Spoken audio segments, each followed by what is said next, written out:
আমি চাই একজন ধার্মিক ছেলেকে বিয়ে করার, মানে যার মধ্যে আল্লাহর দ্বীন আছে। আমার কিন্তু জানাজাও রেডি ছিল, আমার মুন্সিগঞ্জে আমার কবরস্থানও ঠিক করা হয়েছিল। আমি মাদ্রাসায় পড়েছি, হুজুর যার কাছে আমি পড়ছি সেই আমাকে এই নামটা দিয়েছে আয়েশা।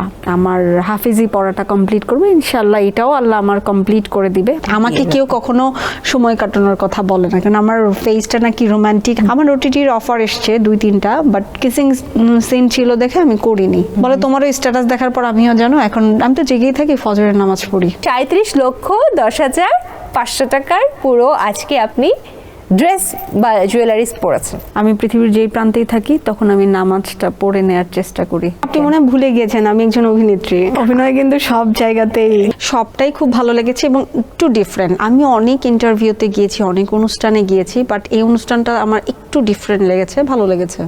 দর্শকদের উদ্দেশ্যে আমার বলার অনেক কিছুই আছে, বাট সময় স্বল্পতার কারণে আমি ছোট্ট করে বলতে চাই, আমরা সবাই সবার সাথে ভালো ব্যবহার করব। এটা ভালো ব্যবহারটা মৃত্যুর পরেও এটা থেকে যায়, এটাকে বলে সাদকায়ে জারিয়া, যেটা আমরা চাইলে সবাই করতে পারি। কেউ কারো পিছনে কথা বলবো না, কুটনামি করব না, হিংসা করব না, তাহলে আমিও ভালো থাকবো এবং আমার পাশের জন্য ভালো থাকবে। এটাই আমার সবার প্রতি উপদেশ বা অনুরোধ। আর এই অনুষ্ঠানে, কালবেলার এই অনুষ্ঠানে আমাকে আমন্ত্রণ করার জন্য ধন্যবাদ কালবেলার সকল কর্মকর্তাকে এবং কালবেলাকেও। এই অনুষ্ঠানটি দেখবেন রবিবার রাত 8টায় এই কালবেলার অফিসিয়াল ফেসবুক পেজে এবং ইউটিউবে। ধন্যবাদ।